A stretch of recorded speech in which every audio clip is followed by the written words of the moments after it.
Seorang anak telah lahir untuk kita.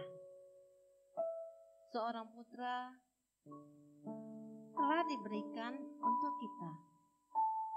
Lambang pemerintahan ada di atas bahunya.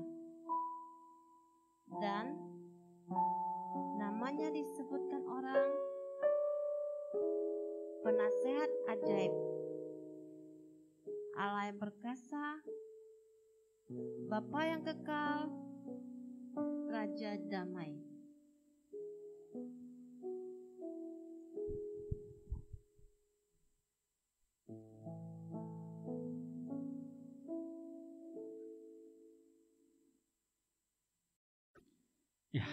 Shalom Bapak Ibu sekalian semuanya.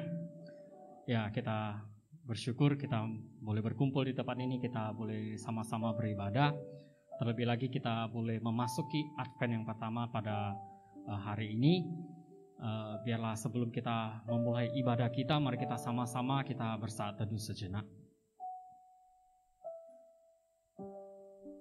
Mari kita persiapkan hati dan pikiran kita. Mari kita fokuskan diri kita saat ini untuk beribadah kepada Tuhan.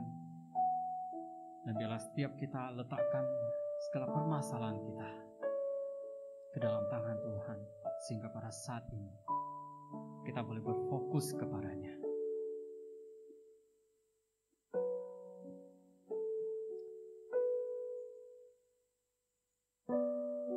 Bapa di surga, Bapa, kami bersyukur Tuhan sampai hari ini Engkau masih menyertai kami.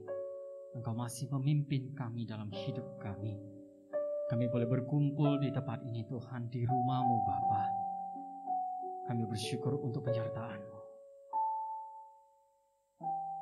Kami boleh bersama-sama beribadah oleh karena kemurahan-Mu Bapa. Dan biarlah kiranya Tuhan, kami serahkan ibadah kami pada hari ini. Tuhan yang sertai dan Tuhan yang berkati. Kami percaya Tuhan pada saat kami beribadah bersama, Engkau sendiri yang ada berada di tengah-tengah kami. Terima kasih Tuhan. Engkau sungguh Allah yang baik. Terima kasih Bapa. Terpujilah Engkau. Hanya di dalam nama Tuhan Yesus kami sudah berdoa dan mengucap syukur. Amin. Ya, sekali lagi shalom semuanya. Ya, puji Tuhan, semakin minggu kita boleh semakin bersemangat. Saya juga boleh melihat bahwa saya semakin banyak kita yang kembali hadir di tempat ini. Ya, dengan kehadiran kita semua, biarlah kita boleh tetap semangat memuji Tuhan. Amin. Ya, saya ajak kita semua untuk bangkit berdiri. Kita ingin bersukacita, kita ingin memuji Tuhan. Sebab hari ini ada hari yang telah dijadikan Tuhan. Bersuka dalam Tuhan.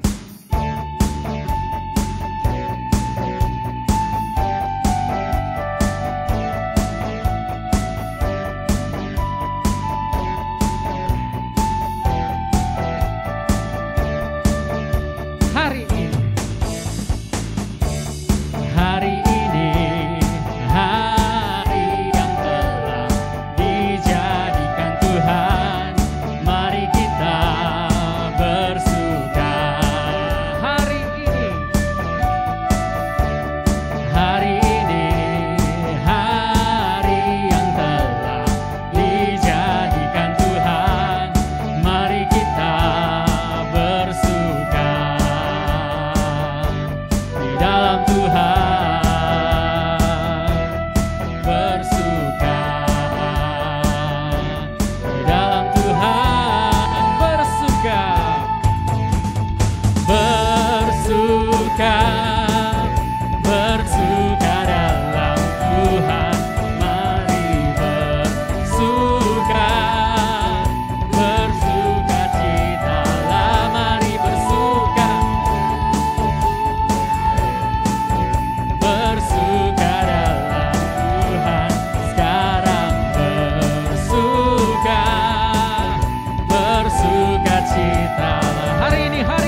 bersuka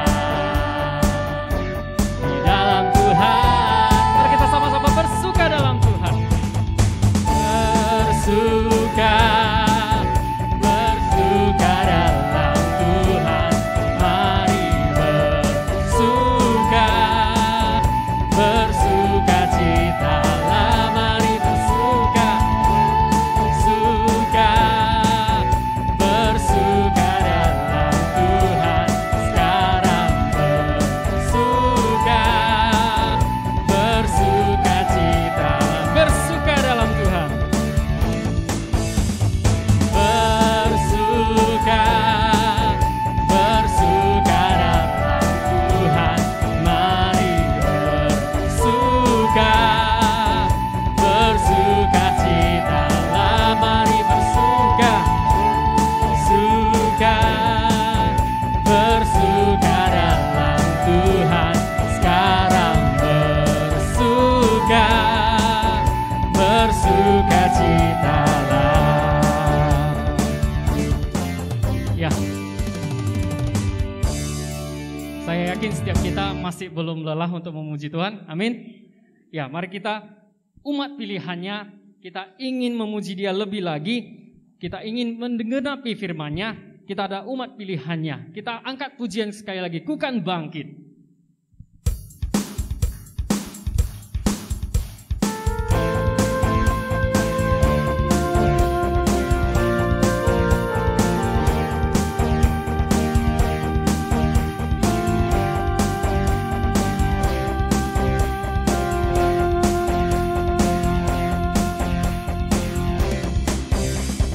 Mari kita semua umat pilihan Allah, dengarlah panggilannya untuk menggenapi firman-Nya. Sekaranglah waktunya untuk berdiri bagi bangsa ini. Mari maju umat pemenang. Mari kita semua. Mari kita semua umat pilihan Allah, dengarlah panggilannya untuk menapi firman-Nya. Sekaranglah waktunya untuk berdiri bagi bangsa ini. Mari maju umat pemenang. Ku kan bangkit. Bangkit, nyatakan kemuliaan-Nya.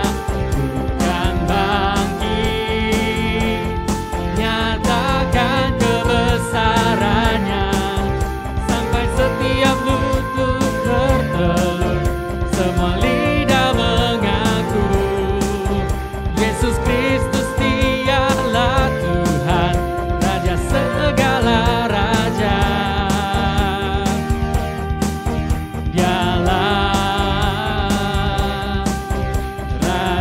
Ku kan bangkit, ku kan bangkit, nyatakan kemuliaan-Nya.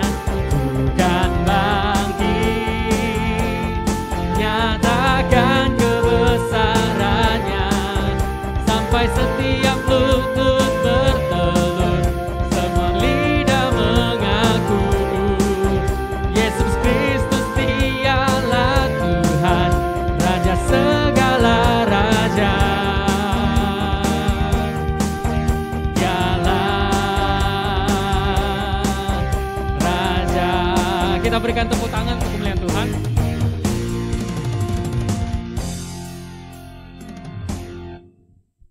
Mari kita sama-sama mengucapkan pengakuan iman rasuli. Pengakuan iman rasuli.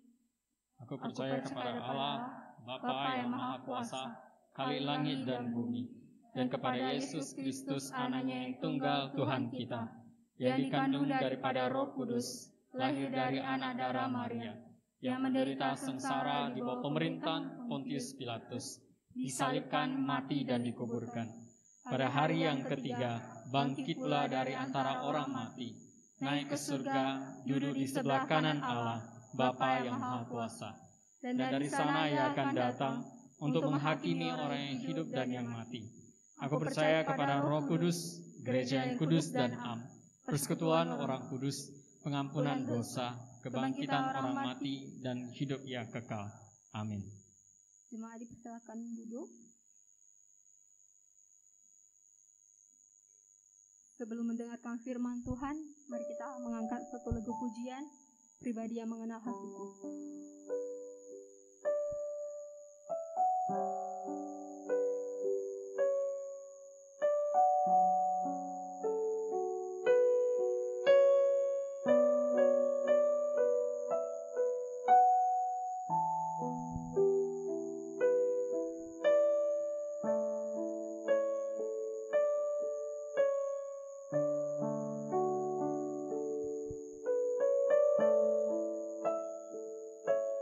Seperti rusa yang haus, rindu aliran sungaimu.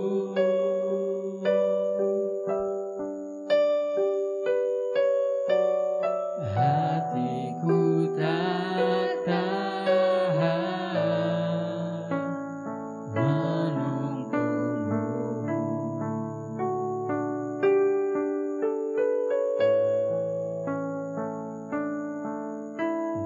Bagai padang gersang menanti datangnya hujan,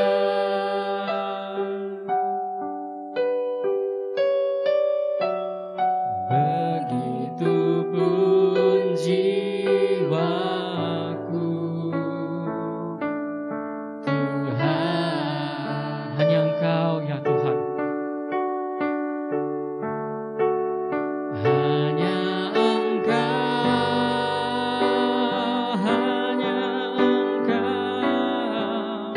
pribadi yang mengenal hatiku.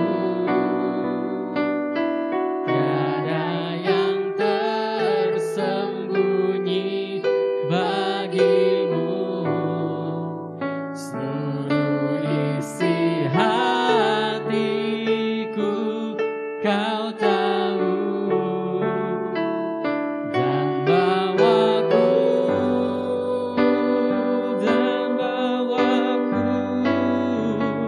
untuk lebih dekat lagi padamu, tinggal dalam indahnya dekapan kasih-Mu. Biarlah kita seperti rusa yang sungguh haus akan air. Seperti rusa yang haus, rindu aliran sungaimu.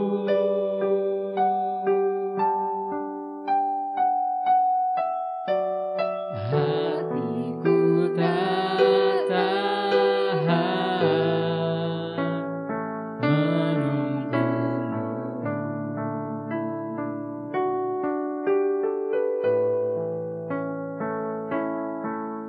Bagai padang gersang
kita berdoa. Benar ya Tuhan, Engkaulah yang dapat menyelidiki hati dan pikiran kami. Hanya Engkau tahu segala isi kehidupan, karena Engkau yang mengenal diri kami, sehingga tidak ada suatu pun yang tersembunyi di hadapan Tuhan. Oleh karena itu Tuhan, kami mau datang kepada Engkau. Berikanlah pengampunan kepada kami ya Tuhan, sehingga kami boleh layak untuk datang kepada Engkau. Berkati setiap kami ya Tuhan, yang akan mendengarkan firman Tuhan. Kami memohon Roh Kudus yang memimpin hati dan pikiran kami, sehingga kami juga mengenal Engkau lebih dalam lagi, mengenal isi hati-Mu dan kehendak-Mu yang boleh kami lakukan dalam hidup kami. Berkati hamba-Mu yang menyampaikan firman Tuhan, biarlah juga urapi, biar setiap bibir mulut hamba-Mu hanya menyampaikan kebenaran firman Tuhan saja. Terima kasih ya Tuhan, kami serahkan segala beban hidup kami, segala persoalan hidup kami kepada Engkau Tuhan.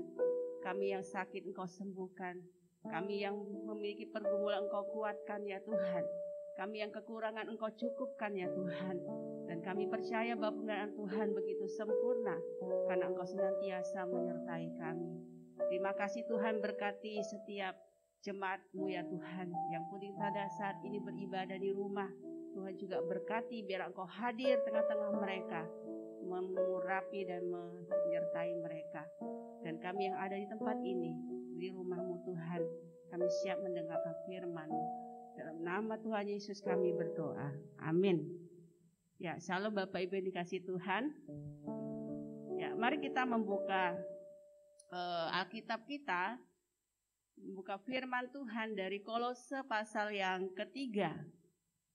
Ya, Kolose pasal yang ketiga, ayat yang kelima sampai dengan yang ke-17.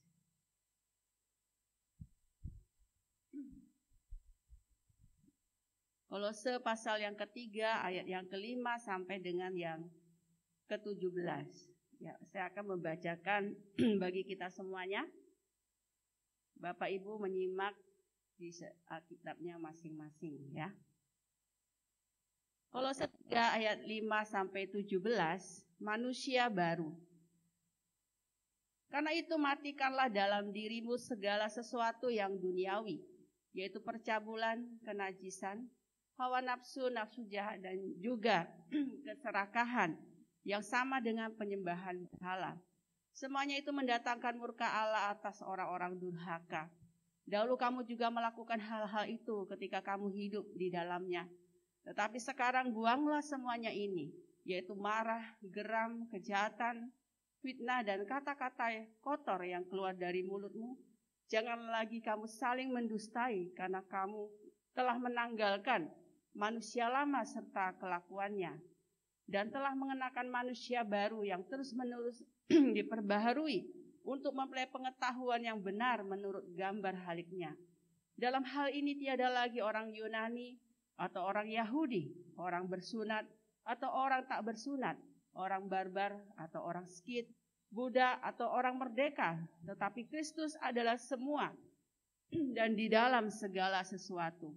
Karena itu sebagai orang-orang pilihan Allah yang dikuduskan dan dikasihinya, kenakanlah belas kasihan, kemurahan, kerendahan hati, kelembutan dan kesabaran.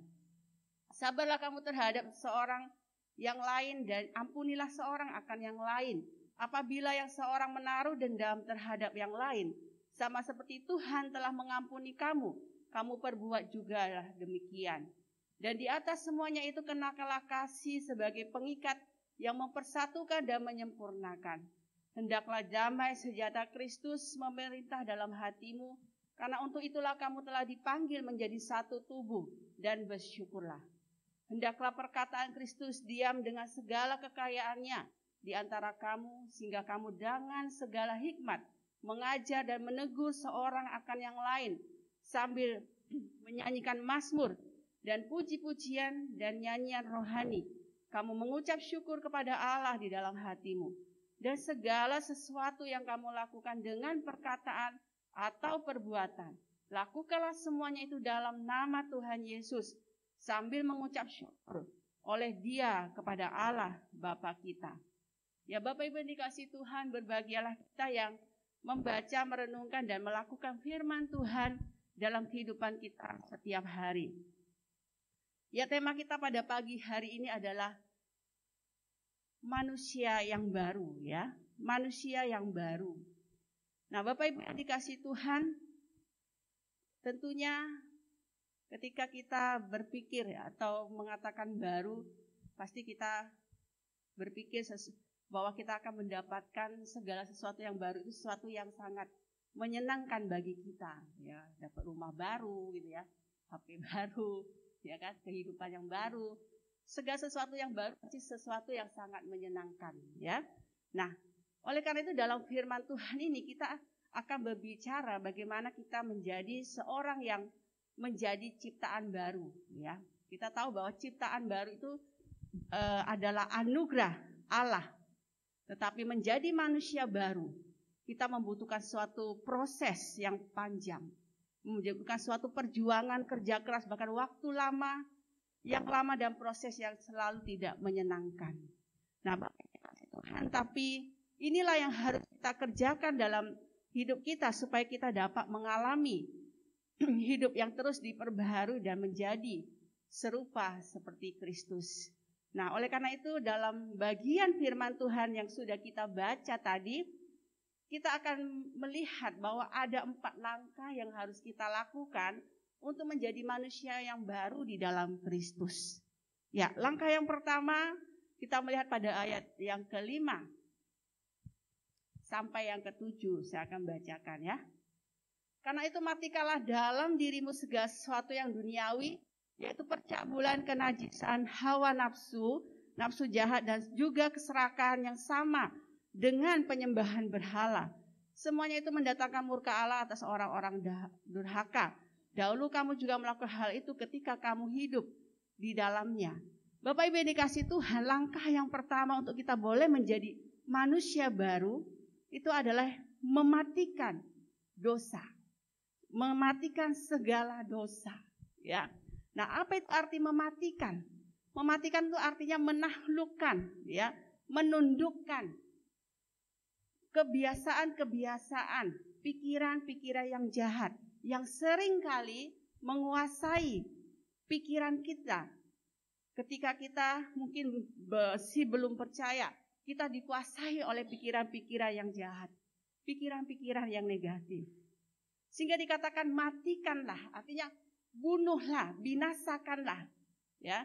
Seperti ketika kita melakukan, misalnya kita mau menyemprot, mematikan tumbuhan supaya tidak tumbuh lagi, harus dikasih racun, ya kan? Jadi nggak tumbuh lagi. Ketika kita membunuh hama, ketika kita tanam padi, kita bunuh hama dengan memberikan racun supaya hamanya mati, tidak hidup lagi. Nah, artinya mematikan di sini kita tidak memberi kesempatan untuk hama atau apa yang merusak itu tumbuh kembali. Seperti orang yang membunuh musuhnya, lawan musuhnya. Nah, itu artinya mematikan. Nah, tetapi yang di sini mematikan apa? Dosa, ya. Yang kenapa harus kita mematikan dosa? Karena dosa itu seringkali menguasai diri kita. Lalu apa saja yang harus kita matikan dosa? Apa saja? Yang pertama itu adalah keinginan daging. Kita bisa melihat pada ayat yang ke-5b ya. Percabulan, kenajisan, hawa nafsu, nafsu jahat, dan keserakahan. Dan semua itu adalah penyembahan berhala. Nah, keinginan daging ini yaitu percabulan. Kenajisan, hawa nafsu yang seringkali menguasai kita. Nafsu jahat yang seringkali kita nikmati di dalam kehidupan. Dan begitu bertentangan dengan kehidupan kita sebagai orang Kristen. Bahkan ini adalah sesuatu yang menjijikan di hadapan Tuhan. Nah, keinginan daging inilah yang harus kita matikan. Segala nafsu jahat, hawa nafsu, percabulan, dan keserakahan, dan semuanya itu kita harus matikan. Artinya apa? Kita harus taklukkan, tundukkan, karena kita tahu bahwa Tuhan sudah mengalahkan dosa dosa kita. Di atas kayu saliblah segala dosa itu sudah ditaklukkan oleh Tuhan. Oleh karena itu Tuhan mengatakan kepada kita harus mematikan, jangan dihidupkan kembali. Oke, itu yang pertama. Kemudian yang kedua yang harus kita matikan yaitu keserakahan yang sama dengan penyembahan berhala. Mengapa dikatakan keserakahan dan penyembahan berhala itu setara? Karena penyembahan berhala itu artinya apa? Membiarkan hal-hal lain atau sesuatu menjadi pusat dari segala keinginan kita, segala nilai, bahkan ketergantungan seseorang, sehingga tidak lagi bergantung kepada iman kita kepada Allah. Nah, ini yang diartikan sebagai penyembahan berhala, ya. Jadi ketika kita mengakui setia kepada Allah dan firman-Nya, tetapi pada waktu yang sama ia memberikan kesetiaannya lebih besar kepada manusia, tradisi atau penguasa yang ada di bumi ini, itu disamakan dengan suatu keserakahan yang sama dengan penyembahan berhala.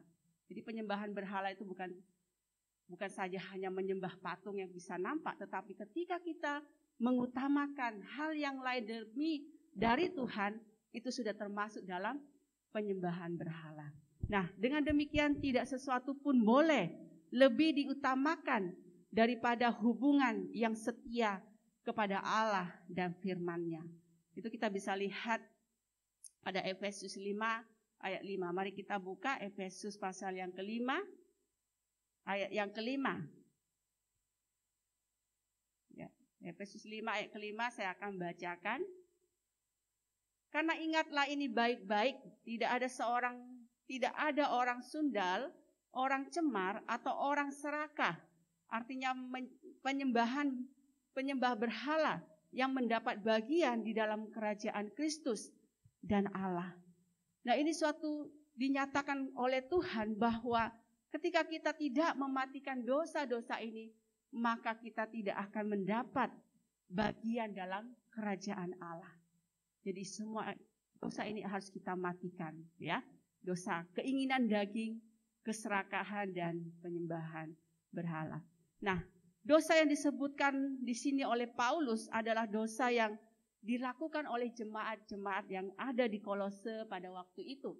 Ketika mereka masih belum percaya, mereka menyembah berhala sehingga khususnya pada saat itu mereka adalah dikatakan orang-orang durhaka. Dan kita lihat bahwa dosa-dosa ini menimpakan hukuman ke atas mereka dan memperhadapkan mereka pada murka Allah.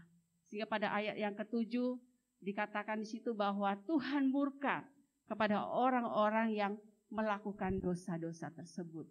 Nah, Bapak Ibu yang dikasihi Tuhan, inilah cara atau langkah pertama ketika kita mau menjadi manusia yang baru.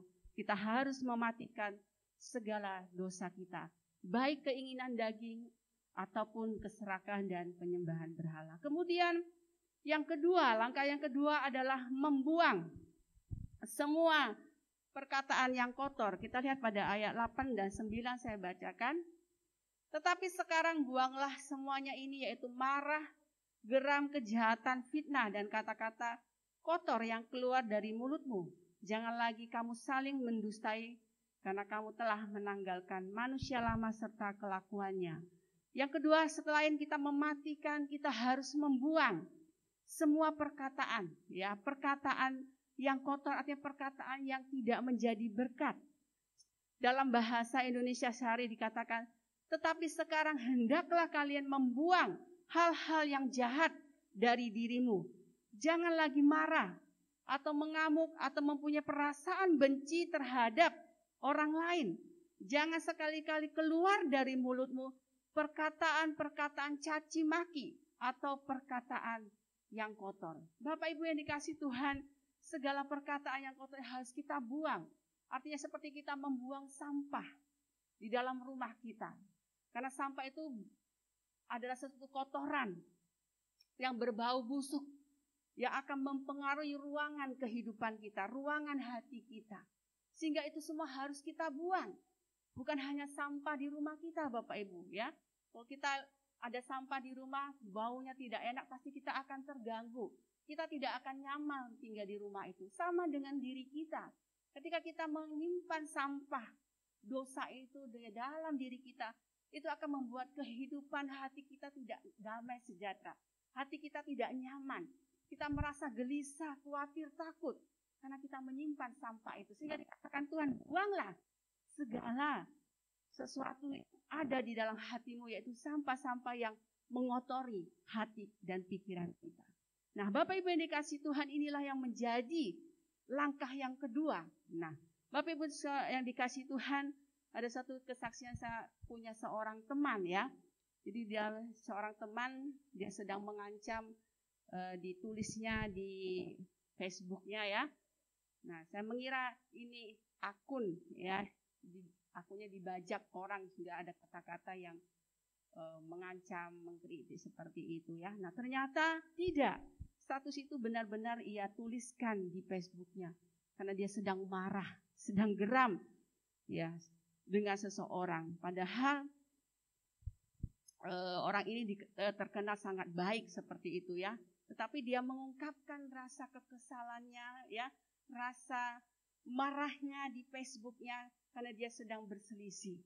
Nah, Bapak Ibu yang dikasihi Tuhan, kemarahan itu kita harus sadari bukan untuk dipendam atau bukan untuk diungkapkan secara meledak-ledak, secara brutal. Dalam keadaan sangat, orang biasanya jadi tak terkendali dalam perkataan, ya, pikirannya cenderung negatif dan tindakannya berpotensi membahayakan diri sendiri bahkan orang lain. Karena itu kemarahan itu harus dikelola serta disalurkan secara sehat. Tidak salah jika kita menulis untuk melampiaskan kemarahan kita. Namun ekspresi kemarahan itu tidak perlu kita sebarluaskan melalui media sosial. Karena itu akan membuat nama baik kita menjadi rusak. Bahkan orang lain. Jadi kalau kita lagi marah, lebih baik kita ungkapkan di rumah saja ya. Gak perlu diungkapkan di media sosial. Jadi di rumah paling suami, anak yang tahu gitu ya kan. Atau orang yang ada di rumah. Nggak perlu, kalau media sosial itu seluruh dunia ya melihat ya dan membaca. Kita tidak sadari itu ya. Ketika menulis marah gitu, pasti itu gitu rupanya seluruh dunia tahu apa yang terjadi dalam diri kita. Nah, ini kadang-kadang diperalat oleh orang-orang yang tak bertanggung jawab ya. Kita dijadikan mainan seperti itu ya. Jadi berhati-hati ketika kita menuliskan sesuatu yang ada di media sosial ya. Jadi kita harus berhikmat ya dalam mempergunakan media sosial. Nah, jadi ini kita mengingat bahwa jati diri kita sebagai manusia baru, kita didorong untuk membuang segala keinginan jahat seperti kemarahan, kebencian, ya, suka menjelekkan orang atau kebiasaan mengucapkan perkataan kotor. Karena pikiran dan hati itu harus disesuaikan dengan pikiran hati Kristus, di mana kita mau menyenangkan hati Tuhan. Ya, itu langkah yang kedua. Kemudian langkah yang ketiga untuk kita menjadi manusia yang baru adalah menanggalkan manusia lama. Kita lihat pada ayat yang ke-9 ya. Jangan lagi kamu saling mendustai karena kamu telah menanggalkan manusia lama serta kelakuannya. Apa itu arti menanggalkan? Artinya itu melepaskan, ya, melepaskan gaun atau melepaskan baju yang koyak. Baju yang tidak layak lagi kita pakai. Jadi tidak ada sisa. Ya. Kita melepaskan baju yang tidak layak itu. Dan kita menghukum manusia lama itu yaitu dengan apa? Kita mau diperbaharui oleh Kristus terus menerus di dalam kehidupan kita. Bapak Ibu dikasih Tuhan, setiap orang percaya yang telah diselamatkan oleh Allah seharusnya hidup di dalam kebenaran yang sejati, yang ditandai dengan adanya tindakan untuk meninggalkan cara hidup kita yang lama, kebiasaan-kebiasaan lama kita yang dikuasai oleh dosa. Ya, banyak kebiasaan-kebiasaan yang seringkali menjadi dosa bagi kita ya. Ya, mungkin kebiasaan terlambat, ya kan? Kebiasaan menunda. Nah, itu kadang-kadang itu menjadi suatu kebiasaan yang membuat diri kita berdosa. Nah, ini harus kita tanggalkan, harus kita lepaskan kebiasaan-kebiasaan hidup yang tidak menjadi berkat bagi kita bahkan bagi orang lain, ya. Nah, Kenapa kita harus menanggalkan itu? Karena kita tahu bahwa Tuhan Yesus telah mematahkan kuasa dosa itu dan membebaskan kita dari kekuatan dosa dan yang membelenggu kita, sehingga tidak ada alasan lagi untuk kita tidak melepaskan kebiasaan dan cara hidup kita yang lama. Seperti yang dikatakan oleh Paulus dalam Roma 8 ayat 13. Mari kita buka Roma pasal 8 ayat yang ke-13. Ya, saya akan bacakan Roma 8 ayat 13. Sebab jika kamu hidup menurut daging, kamu akan mati. Tetapi jika oleh roh kamu mematikan perbuatan-perbuatan tubuhmu, kamu akan hidup. Ya, ini Paulus mengingatkan kepada kita, jika kita hidup menurut keinginan-keinginan daging, kita tidak akan mendapatkan hidup, tetapi kita akan mendapatkan kematian. Nah, tapi kalau kita hidup di dalam roh, artinya hidup dipimpin oleh Roh Kudus, maka kita akan memperoleh hidup. Yaitulah hidup di dalam kerajaan surga, hidup yang kekal. Nah, di antara yang kedua ini manakah kita pilih? Hidup di dalam daging atau hidup di dalam pimpinan Roh Kudus, sehingga kita memperoleh hidup yang kekal.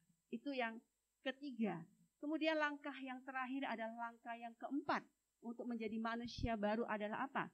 Mengenakan manusia yang baru. Kita bisa melihat itu pada ayat yang ke-10 sampai yang ke-17. Tapi saya akan bacakan untuk ayat yang ke-10 saja, ya.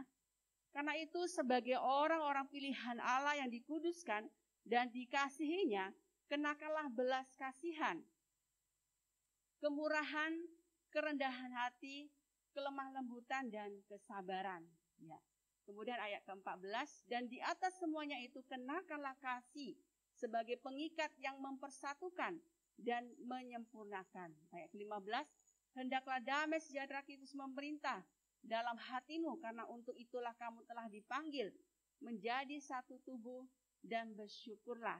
Kemudian nanti kita baca lagi. Oke. Nah, Bapak Ibu yang dikasih Tuhan, mengenakan manusia yang baru. Ketika kita tadi menanggalkan, melepaskan manusia lama kita, menanggalkan yang tidak layak kita pakai, baru kita mengenakan baju yang baru, ya. Mengenakan pakaian yang baru, ya. Itu artinya mengenakan hidup yang baru, sehingga kita menjadi manusia yang baru. Nah, manusia yang telah mengenakan manusia yang baru akan terus-menerus diperbarui untuk memperoleh pengenalan yang benar menurut gambar haliknya, yaitu Tuhan kita. Artinya kita mengenakan sifat-sifat yang baru, kita memiliki perubahan jiwa yang baru sampai pada kedatangan Tuhan. Manusia yang baru di sini menunjuk pada cara berpikir kita, serta cara bertindak yang berbeda dengan kehidupan yang lama yang pernah kita hidupi. Nah, Bapak Ibu yang dikasih Tuhan, apa saja yang harus dikenakan oleh manusia yang baru? Apa saja yang harus ada di dalam cara berpikir dan cara bertindak kita? Yang pertama itu apa? Belas kasihan, ya. Kemudian kemurahan, kerendahan hati, kelemah lembutan dan kesabaran. Nah, ini ada satu dengan yang lain saling berkaitan antara belas kasihan. Kita memiliki belas kasihan kepada saudara kita. Ketika kita punya hati berbelas kasihan, maka kita punya kemurahan untuk memberi kepada saudara kita. Dan ketika kita sudah memberi, kita dengan rendah hati, dengan sukarela menolong saudara kita. Dan dengan kerendahan hati kita punya kelemah lembutan. Itu membentuk diri kita untuk menjadi seorang yang murah hati seperti Tuhan Yesus. Dan setelah itu kita punya kesabaran untuk saudara kita ketika kita melihat saudara-saudara kita yang sedang kesusahan dan bermasalah. Jadi ini satu dengan yang lain berkaitan, dari belas kasihan yang timbul dari diri kita sampai dengan kesabaran kepada saudara-saudara kita. Itu yang pertama. Kemudian yang kedua yang harus kita kenakan dalam diri kita sebagai manusia yang baru itu adalah kasih. Nah, kasih di sini adalah sebagai pengikat yang mempersatukan dan menyempurnakan. Karena tanpa kasih kita tidak akan ada di dalam rumah Tuhan ini. Kita Karena kita punya kasih, maka kasih inilah mempersatukan kita dengan segala perbedaan-perbedaan kita. Dengan segala perbedaan karakter, perbedaan suku, ya, perbedaan latar belakang, kita dipersatukan dalam ikatan kasih. Kasih siapa? Kasih Tuhan kita, Yesus Kristus. Kasih yang besar, kasih yang tanpa syarat, kasih yang rela berkorban, Bapak Ibu. Nah, ini yang kedua. Kemudian yang ketiga yang kita kenakan yaitu damai sejahtera Kristus yang memerintah dalam hatimu. Itu bisa kita lihat pada ayat yang ke-15. Setelah kita dipersatukan oleh kasih Tuhan, setelah kita mengenakan kasih itu dalam hati kita, maka damai sejahtera Tuhan itulah yang memerintah hati kita. Walaupun dalam keadaan sulit, dalam keadaan pergumulan masalah yang berat, damai sejahtera Tuhan itulah yang memerintah, yang memimpin kehidupan kita. Sehingga walaupun masalah tidak selesai, Bapak Ibu, tetapi ketika ada damai sejahtera di hati kita, maka itu tidak akan membuat hidup kita menjadi tertekan atau tersisa. Tetapi damai itu yang memelihara hati dan pikiran kita. Amin, Bapak Ibu. Ya, itu yang ketiga. Kemudian apa yang kita kenakan yang keempat, yaitu perkataan Kristus. Saya akan baca ayat yang ke-16. Hendaklah perkataan Kristus diam dengan segala kekayaan kekayaan di antara kamu, sehingga kamu dengan segala hikmat mengajar dan menegur seorang akan yang lain, dan sambil menyanyikan mazmur, puji-pujian, dan nyanyian rohani, kami mengucap syukur kepada Allah di dalam hatimu. Nah, Bapak Ibu dikasih Tuhan, perkataan Kristus diam di antara kamu. Hal ini menunjuk pada apa? Firman Tuhan atau Alkitab. Ya, firman Tuhan haruslah kita baca, kita pelajari, kita renungkan, bahkan kita doakan, sehingga firman Tuhan itu diam di dalam hati kita, di dalam pikiran kita, dengan segala apa? Dengan segala kekayaan yang ada di dalam firman Tuhan itu. Mengapa dikatakan suatu kekayaan? Karena firman Tuhan itulah yang memimpin kita, membimbing, menguatkan ya kehidupan kita. Sehingga firman itu adalah sesuatu yang sangat berharga daripada kekayaan yang ada di dunia ini. Kalau harta banyak tetapi tidak ada firman Tuhan di dalam hati kita, maka itu menjadi sia-sia. Kita akan hidup di dalam ketakutan, kita akan hidup di dalam kecemasan, ya. Tetapi ketika firman Tuhan itu ada di dalam hati kita, kita akan memperoleh ketenangan, damai sejahtera daripada Tuhan.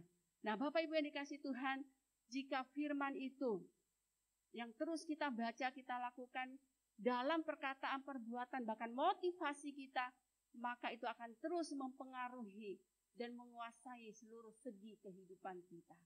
Nah, Bapak Ibu dikasih Tuhan, itu yang keempat yang harus kita kenakan. Kemudian yang kelima yaitu kita harus mengenakan Kristus dalam hidup kita. Kita baca ayat 17. Dan segala sesuatu yang kamu lakukan dengan perkataan atau perbuatan, lakukanlah semuanya itu di dalam nama Tuhan Yesus sambil mengucap syukur oleh Dia kepada Allah Bapa kita. Yang kelima adalah Kristus sebagai dasar dalam segala perbuatan, perkataan yang kita lakukan di dalam hidup kita. Setiap orang percaya harus mau hidupnya dipimpin oleh Roh Kudus, sehingga kita tahu apa yang benar dan yang salah. Dan segala yang dilakukan haruslah memuliakan nama Allah, serta penuh dengan ucapan syukur. Nah, Bapak Ibu dikasih Tuhan, dalam segala segi kehidupan kita, apa yang kita lakukan, kita perkatakan, marilah Kristuslah yang menjadi pemimpin kita, yang menjadi penolong dalam hidup kita.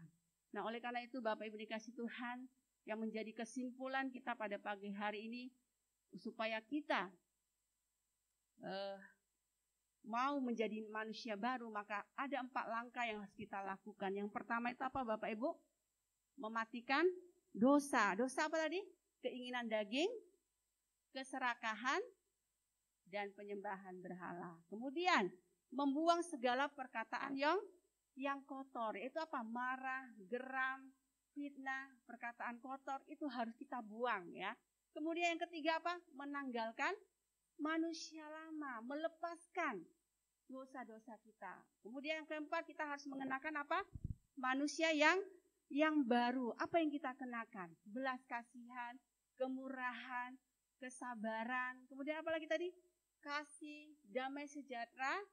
Kemudian apa lagi? Perkataan Kristus, yaitu firman Tuhan. Dan terakhir yaitu kita mengenakan Kristus sebagai pemimpin hidup kita. Ya, kita berdoa. Bapa di surga, terima kasih untuk firman Tuhan pada pagi hari ini. Ampuni kami Tuhan, seringkali dalam hidup kami Tuhan, dalam apa yang kami perbuat, dengan apa yang kami perkatakan Tuhan, baik kepada Tuhan dan sesama kami. Seringkali kami menyakiti hati-Mu Tuhan, menyakiti hati sesama kami. Seringkali cara hidup kami yang lama seringkali menguasai diri kami. Padahal kami tahu Tuhan bahwa itu semua sudah dipatahkan oleh Tuhan di atas kayu salib.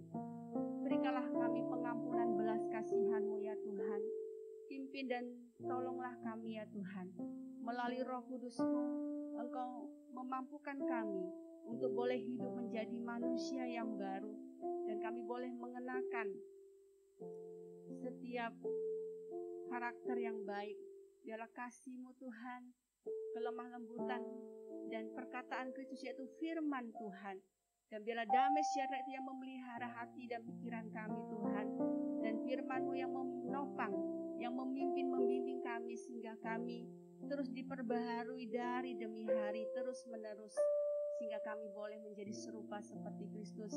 Sehingga ketika Tuhan Yesus datang kedua kali, kami didapatkan hidup di dalam kekudusan-Mu. Terima kasih ya Tuhan, biarlah firman-Mu ini menguatkan setiap jemaat-Mu Tuhan di GMI Kana ini. Hanya di dalam nama Tuhan Yesus kami berdoa dan mengucap syukur. Amin. Ya, perubahan dari manusia lama ke manusia baru bukanlah proses yang mudah, namun tidak berarti itu mustahil. Yang kita butuhkan adalah pertolongan daripada Tuhan. Yang kita butuhkan adalah kita mendekatkan diri lagi kepada Tuhan. Mari kita angkat satu lagu pujian, Pertolongan-Mu.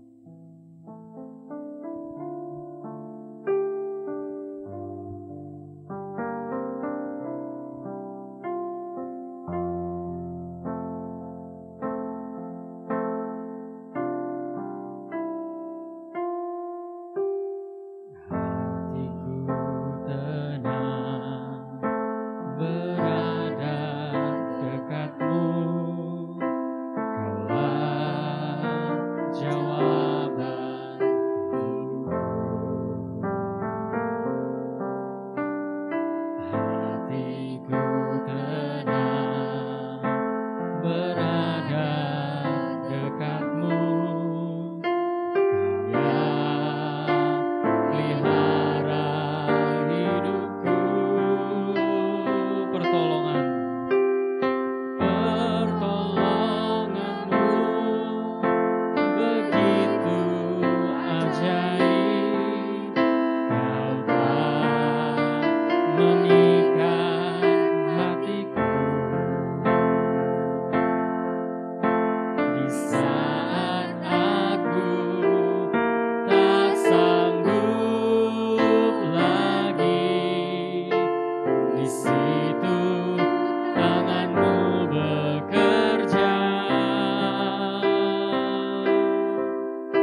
kita sama-sama kita akan mengakhiri ibadah kita pada pagi hari ini.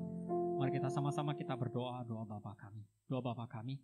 Bapa kami yang di surga, dikuduskanlah namamu, datanglah kerajaanmu, jadilah kehendak-mu di bumi seperti di surga.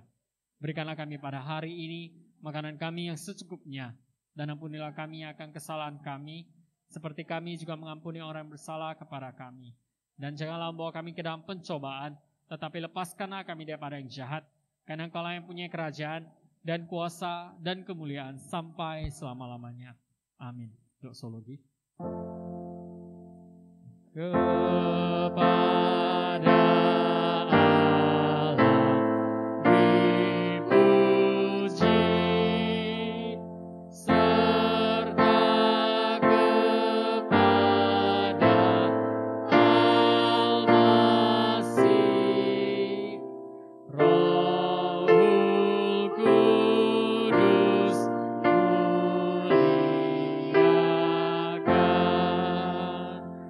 muliakan, berkuasa dan berkasihan.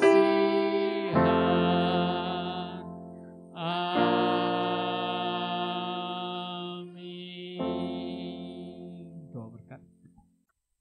Ya, mari Bapak Ibu yang dikasih Tuhan, kita akan menutup ibadah kita. Mari kita akan menerima berkat daripada Tuhan. Kita buka kedua tangan kita. Hari ini Tuhan berbicara kepada kita bahwa kita haruslah menjadi manusia yang baru.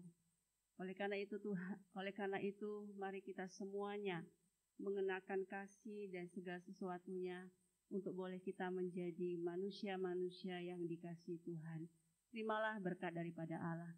Kiranya kasih Allah Bapa, pengasihan pertolongan Yesus Kristus, dan penghiburan kekuatan daripada Roh Kudus menyertai kita dari hari ini, besok, dan sampai selama-lamanya. Amin.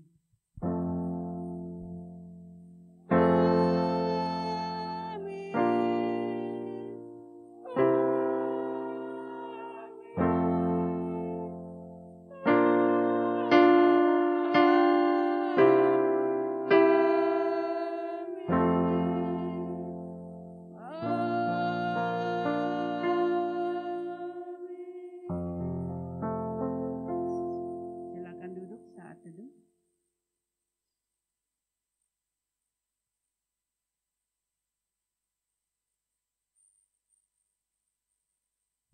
Amin.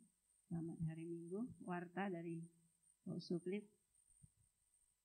Halo Bapak Ibu, puji Tuhan. Ya, sudah bersyukur ya hari ini kita boleh sama-sama ibadah. Ya, hari Bapak Ibu kita dukung visi gereja kita ya. Satu dalam 1 tahun 1 orang yang sudah dimudahkan paling sedikit membawa 1 jiwa untuk diinjili dan dimuridkan, sehingga semua orang dapat jadi murid Kristus yang memuridkan ya. Bapak Ibu yang dikasih Tuhan, setiap hari Rabu jam 7.15 via Zoom meeting kita ada persekutuan doa. Mari kita sama-sama ikut ibadah ya, bersama-sama. Mari. Dan Bapak Ibu, saya umumkan untuk hari Sabtu ini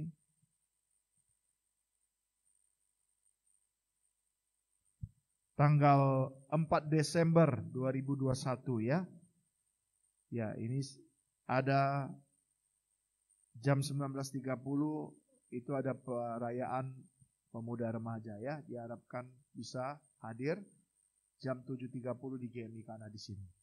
Lalu tanggal 11 Desember ya 2021 itu hari Sabtu jam 15 jam 3 sore di GMI Kana ya. Natal PWMI. Ya. Kemudian tanggal 12 Desember 2021 hari Minggu jam 9 pagi itu ada Natal sekolah Minggu. Jadi di GMI Kana. Ya, tidak lagi secara Zoom tapi bersama-sama. Jadi undang anak-anak kita supaya bisa ikut ya. Kemudian Bapak Ibu, Bapak-bapak, secara khusus Bapak-bapak, tanggal 13 Desember 2021 jam 7.30 malam. Ini via Zoom meeting. Jadi Bapak-Bapak kita ada Natal P2MI Distrik 1 ya. Kita undang Bapak-Bapak bisa gabung. Jadi itu saja. Apakah ada yang baru datang pertama kali? Ada. Oke, boleh bangkit berdiri Bu. Siapa namanya? Chelsea ya. Semua boleh catat nama, nomor telepon ya. Dan alamat ya, bisa kita kunjungi. Selamat datang. Kita sambut dengan tepuk tangan ya. Iya, puji Tuhan ya. Ya, Ibu kalau masih tetap di Medan dan belum punya ibadah tetap di gereja manapun, kami sangat senang Ibu bisa bergabung di sini Bu Chelsea ya. Iya, Tuhan memberkati. Selain Bu Chelsea, apakah ada lagi yang baru pertama kali? Itu yang berdiri di situ? Oh bukan ya, Ibu Sumiati ya. Oh. Aku pikir yang baru ya. Oke, terima kasih. Ya, itu saja Bapak Ibu. Nah, kita nanti ada perayaan Natal tanggal 25 Desember. Itu kita bilang bukan perayaan Natal, tapi ibadah Natal. Biasanya perayaan Natal kan, ada drama, ada kali ini kita tidak pakai perayaan. Kenapa? Kita kalau perayaan kita kumpul nanti latihan, ya kita menjaga dalam masa sulit ini kita hanya ibadah Natal saja. Biarpun ibadah Natal kita harapkan Bapak Ibu bisa ikut ya. Hari Sabtu itu tanggal 25 Desember jam 10.30 ya. Mari Bapak Ibu kita ikut ibadah Natal. Walaupun dalam keadaan pandemi ini kita doakan supaya cepat selesai. Dan jangan kendor ya Bapak Ibu ya, tetap pakai masker ya. Ya, karena saya dengar ada varian baru lagi. Tapi nggak usah takut. Mau varian apa itu ya? Ya, nggak usah takut. Di dalam Yesus pasti ada perlindungan. Amin. Tapi jangan ceroboh juga. Tetap pakai masker, tetap jaga jarak. Ya, hindari salaman fisik. Kalau mau salam begini ya atau begini ya, nggak apa-apa ya. Yang penting kita sama-sama sehat. Amin. Nah Bapak Ibu kalau ada yang mau didoakan secara khusus mungkin ada kunjungan atau nanti kita akan buat ya Desember ini untuk orang tua ya sakramen perjamuan kudus untuk orang tua nanti kita buat ya. Nah, nanti khusus untuk kita perjamuan kudus ya kita bisa buat pas ibadah Natal ya. Ibadah Natal kita akan perjamuan kudus tapi nanti saya akan usahakan perjamuan kudusnya roti dan anggur itu Bapak Ibu yang saset ya, jadi tidak terinfeksi oleh tangan kita ya. Demikian pengumuman dari saya. Apakah ada tambahan dari Pak Joni? Pengumuman? Tidak ya. Oke, shalom. Ibadah kita sudah selesai. Tuhan Yesus memberkati. Sudah dicatat ya? Oke, Tuhan berkati.